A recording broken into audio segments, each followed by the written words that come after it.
The story begins with a body, a girl lying in the shallow water of a concrete spillway, her hair drifting with the current. Brendan Frye stands above her, staring down with a stillness that feels almost unnatural, as if he knew this moment was coming long before he arrived. The world around him is silent, except for the faint rush of water, carrying secrets downstream. 2 days earlier, Brendan's life felt small and controlled. He was the type who kept to the edges of high school life, watching from the outside, unwilling to get dragged into the chaos that ruled the social underbelly. But everything changed when he found a note left for him, a desperate message from Emily, the girl he once loved and tried to protect by pushing her away. She reached out in fear, speaking of people watching her, of something she'd fallen into but couldn't escape. There was guilt in her voice, panic in her breaths, and a kind of resignation Brendan had never heard from her before. Then she disappeared, leaving him with nothing but a handful of cryptic clues.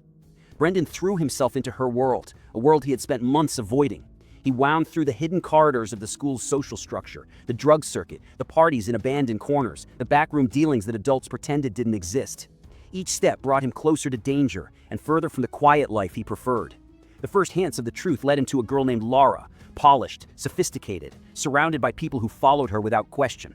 She acted concerned, helpful, but Brendan sensed something off in the way she lingered, studying him like a puzzle piece she was trying to place. The second lead brought him to the Pin, the strange, almost mythic dealer who ran operations from a quiet, dimly lit house at the edge of town. He didn't fit the image of a kingpin, but his influence ran deep, pulling troubled kids into his orbit with promises of belonging and power. Brendan forced himself into their world with the stubbornness of someone who had nothing left to lose. He took beatings, collected threats, and endured the constant pressure of people warning him to back off. But he didn't flinch, not when the trail grew dangerous, not when the lies piled up, not even when he realized he wasn't hunting a simple answer. He was peeling apart the entire hierarchy that had swallowed Emily whole. As he deeply dug, the more tangled everything became. Emily had been caught between rival factions, manipulated by people who pretended to care, dragged further into danger because she thought she could handle it.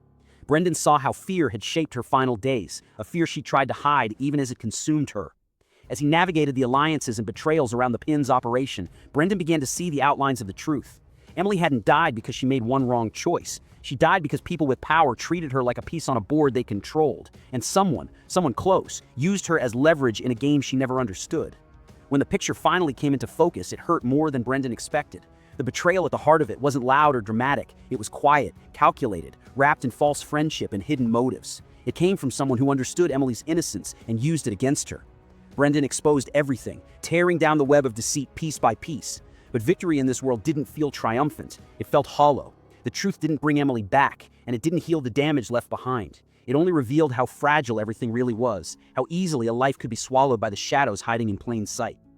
When the story returns to the present, Brendan stands over Emily's body one last time. The investigation is over, the answers are in the open, and he feels an emptiness settle in, the kind that comes from fighting a battle you never wanted in the first place. He walks away alone, bruised and exhausted, carrying the weight of a truth that offers no comfort.